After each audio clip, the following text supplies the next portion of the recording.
All right, I'm the Silver Fox Butcher. Today, we're going to cradle a prime rib. It's a beautiful prime grade Canadian RTS rib. You can see the prime label on it. Only top 3% of all beef in Canada.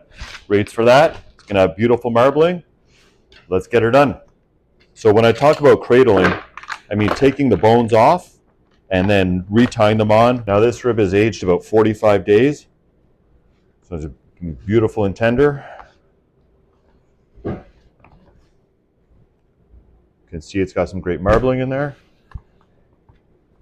Now we got her all cleaned up. And start by taking the bones off. So you can take your knife, start at one end, and just slide it right along the bones.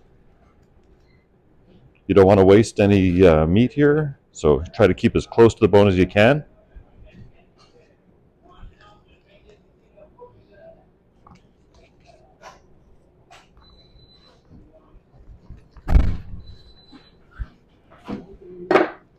All right, so we've taken the bones off. Next thing we're going to do, we're going to trim some of this cap, and then we're going to tie the bones back on.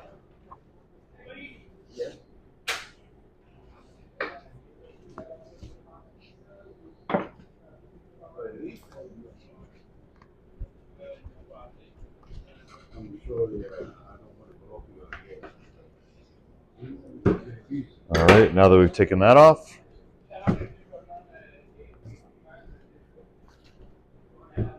our bones fit beautifully. Next thing we're going to do, we're going to tie them back on.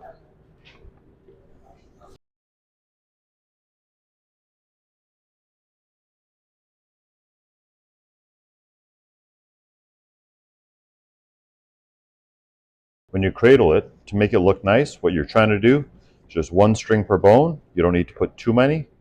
After you roast it, the easiest thing to do is just cut your strings.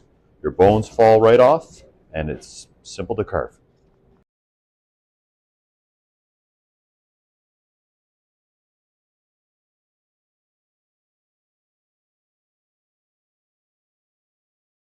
There we go. Got a beautiful cradled prime rib. So once you've roasted it and it's all done, just give it a little snip, the bones will fall off, and it's simple to carve.